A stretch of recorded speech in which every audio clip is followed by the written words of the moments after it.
வணக்கம் மக்களே, இன்றைக்கி நம்ம வீடியோவில் வந்து ஐபிஓ டீட்டெயில்ஸ் தான் பார்க்க போகிறோம். அதாவது வந்து என்னென்னா, ஃபோன்பே அண்டு வந்து ஜெப்டோ வந்து ஐபிஓ ரிலீஸ் பண்ண போகிறாங்க. கூடிய சீக்கிரம் அந்த அப்டேட்ஸ் வந்து வரப்போகுது.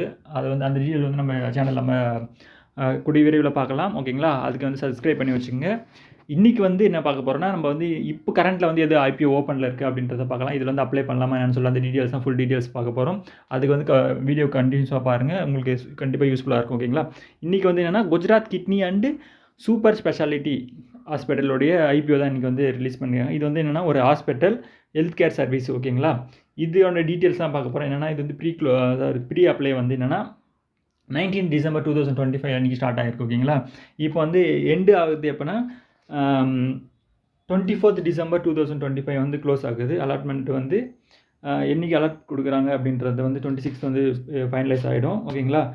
லிஸ்டிங் வந்து 30 டிசம்பர் 2025 வந்து லிஸ்ட் ஆகுது. அன்றைக்கி தான் தெரியும் நம்மள எவ்வளோ பர்சன்டேஜ் வந்து நல்ல ப்ராஃபிட்டில் இது ஆகுது, அப்படி லிஸ்ட் ஆகுதா அப்படின்றது வந்து அந்த டீட்டெயில் வந்து அப்படி தான் தெரியும். அதனால் முன்னாடி அப்ளை பண்ணுறவங்க வந்து எப்போ வரைக்கும் அப்ளை பண்ணிக்கலாம் அப்படின்றது வந்து இந்த ஷார்ட்டில் வந்து டீட்டெயில்ஸாக கொடுத்துருக்காங்க. ஓகேங்களா? நீங்கள் வந்து செக் பண்ணிக்கங்க.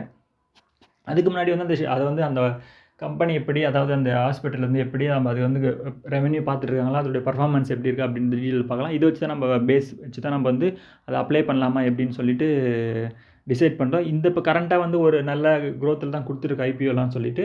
ஆனால் நம்ம ஒரு சிலதும் வந்து டவுன்லேயும் ஆகுது. அதாவது நம்ம ஐபிஓ அப்ளை பண்ணது உடனே கொஞ்சம் லாஸஸ்லாம் ஆகுது.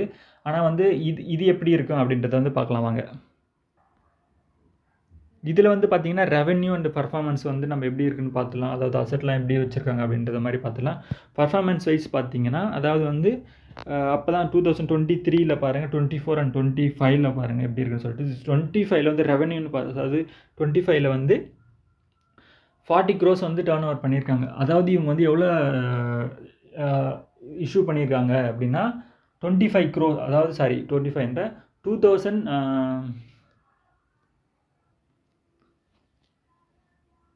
அதாவது 2025 அவங்க ஐபிஓ ரிலீஸ் பண்ணுறாங்க இல்லைங்களா, அதோட அவங்களோட லாஸ்ட் 3 இயர்ஸோட டீட்டெயில்ஸ் தான் கொடுத்துருக்காங்க. இன்றைக்கி வந்து 250 crores வந்து அவங்க வந்து கலெக்ட் பண்ண போகிறாங்க. அதாவது வந்து அந்த ரேஞ்சுக்கு தான் வந்து ஐபிஓ வந்து ரிலீஸ் பண்ணுறாங்க அவங்க ஷேர்ஸை. அதாவது 2023 வந்து 0 ரெவென்யூ. ஆக்சுவலாக அவங்களுக்கு வந்து ரெவென்யூவே கிடையாது அப்போ தான். அதுக்கப்புறம் 2024 வந்து ஒரு 4.7 crores வந்து இது பண்ணியிருக்காங்க. அதே மாதிரி அப்படி 2025 பாருங்களேன், அந்த க்ரோத் வந்து அப்படியே வந்து 40 crores மாறி இருக்குது. அதாவது அரௌண்ட் ஒரு வந்து 190% வந்து அவங்க அந்த க்ரோத் காமிச்சிருக்காங்க. அந்த அளவுக்கு வந்து அவங்களுடைய டெவலப்மெண்ட் இருந்திருக்கு. ஓகேங்களா? அடுத்தது வந்து என்னென்னா அசெட் பாருங்கள். அதாவது வந்து ஸ்டார்ட் பண்ணும்போது 2023 இருக்குது இல்லைங்களா, அப்போ வந்து என்னென்னா ஒரு 3 crores வந்து அவங்க அந்த எக்யூப்மெண்ட்ஸ்லாம் வாங்கியிருக்காங்க. ஓகேங்களா? அதுக்கு அடுத்த வருஷத்தில் வந்து என்னென்னா 20 crores ரிலேட்டடாக அந்த ஒர்த் ஆகிருக்கு அசட்டோடைய. அதாவது அவங்களுடைய மிஷினரிஸ்லாம் வச்சுருப்பாங்க இல்லையா, அவங்களுடைய அந்த ஸ்கேன் பண்ணுற எக்யூப்மெண்ட்ஸ் அந்த மாதிரி எல்லாமே வந்து அது ஒரு 20 crores ஆகிருக்கு. இப்போ கரண்ட்டாக இப்போ எவ்வளோ அவங்க காமிக்கிறாங்கன்னா 50 crores 55 crores வந்து அவங்களுடைய அசட்டாக காமிக்கிறாங்க. ஆனால் அவங்க வந்து கலெக்ட் பண்ணுறத வந்து என்னென்னா ஒரு 250 crores வந்து அவங்க கலெக்ட் பண்ணலான்னு நினைக்கிறாங்க. பட் ஆனால் ரெவென்யூ நல்லா இருக்குது. இங்கே பாருங்கள், ரெவென்யூ வந்து 40 crores. அதாவது வந்து க்ரோத் தான் பார்க்கணும் நம்ம, எவ்வளோ இது அப்படின்ற மாதிரிலாம் இல்லை.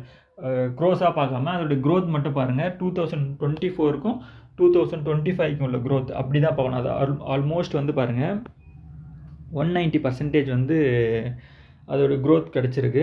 இது வந்து எப்படின்னா இந்த லாட்டில் வந்து என்னென்னா 108, ஓகேங்களா, 108லேருந்து 114 ரேஞ்சுக்கு வந்து அதை வந்து அலாட் பண்ணியிருக்காங்க. ஓகேங்களா? இந்த ரேஞ்சில் தான் வரும். நம்ம செலக்ட் பண்ணும்போது 114 மோஸ்ட்லி வந்து நீங்கள் ஐபிஓ ஒரு சின்ன டிப்ஸ் என்னென்னா கூட நிறைய பேர் வந்து என்னென்னா ஐபிஓ எனக்கு அலாட் ஆக மாட்டேங்குது அப்படின்லாம் மெசேஜ்லாம் பண்ணுறீங்க. ஏன் ரீசன் வந்து நிறைய ஆக மாட்டேங்குது அப்படின்ற ரீசன் என்னென்னா, நீங்கள் வந்து என்ன சில சமயம் என்ன பண்ணுவீங்க, இந்த 108 வந்து நீங்கள் செலக்ட் பண்ணிகிட்ருப்பீங்க.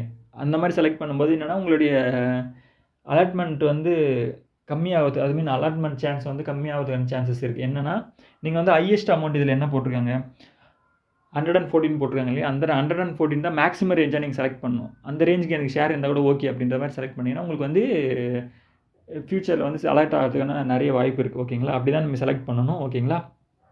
இதை வந்து நீங்கள் உங்களோட ஓன் ரிஸ்கில் தான் நீங்கள் இந்த ஷேர்ஸை வந்து இது வந்து நீங்கள் இது பண்ணலாமா அப்படின்ற மாதிரி நீங்கள் அதுமாரி அப்ளை பண்ணலாமா என்னன்னு நீங்கள் ரிஸ்க். ஏன்னா இப்போதைக்கு இது ஓப்பனில் இருக்குது. நான் ஏதாவது டீட்டெயில்ஸ் மட்டும் சொல்லிடுறேன். இங்கே பாருங்கள், இஷ்யூ சைஸ் வந்து 250 crores வந்து சொல்லியிருக்காங்க. 128 ஷேர்ஸ் அந்த ஒரு லாட்டில் இருக்கும். அந்த ரேட் அதாவது 100 rupeesக்குள்ளே தான் இருக்குது. பட் ஆனால் வந்து இதோட growth நல்லா, அதாவது வந்து ரெவென்யூ growth நல்லா இருக்குது. பட் ஆனால் அதாவது கம்பெனியோட ஸ்டாண்டர்ட் எப்படின்னு சொல்லிட்டு நம்மளுக்கு, ஏன்னா அது வந்து இப்போ தான் ஸ்டார்ட் பண்ணியிருக்காங்க. growth-உம் நல்லா இப்போ டெவலப் ஆகிட்டே வருது. இந்த மாதிரி ஒரு ஸ்டார்ட் அப் மாதிரி வச்சு நீங்கள் இந்த ஸ்மால் இண்டஸ்ட்ரியில் வந்து இன்வெஸ்ட் பண்ணணும் அப்படின்ற நினைக்கிறீங்கன்னா நீங்கள் தாராளமாக இதில் இன்வெஸ்ட் பண்ணலாம். ஏன்னா வந்து ஹெல்த் கேர் வந்து எப்பவுமே வந்து ஒரு அவ்வளோ சீக்கிரத்தில் வந்து டவுனில் ஆகிறது சான்சஸ் இருக்குது. மற்ற இண்டஸ்ட்ரிலாம் கூட டக்குன்னு டவுன் ஆகிடலாம், இல்லை வந்து கம்பெனி வந்து க்ளோஸ் பண்ணுறது சான்ஸ். ஆனால் ஹெல்த் இண்டஸ்ட்ரி மட்டும் எப்பயுமே வந்து என்னென்னா அவ்வளோ சீக்கிரத்தில் வந்து அது க்ளோஸ் பண்ண மாட்டாங்க. மோஸ்ட்லி வந்து இதுவாக இருக்கும். ஓகேங்களா? இது வந்து உங்களுக்கு பிடிச்சிருக்குன்னு நம்பிட்டா ஒரு எஜுகேஷன் பர்பஸ்க்காக மட்டும்தான் இந்த வீடியோ மேக் பண்ணுறோம். இந்த மாதிரி எதனா டவுட் இருக்குது ஐபிஓவில் அப்படின்ற மாதிரினா கமெண்ட் பண்ணுங்கள். நம்ம வந்து சப்போர்ட் பண்ணுவோம் கண்டிப்பாக. தேங்க்யூ.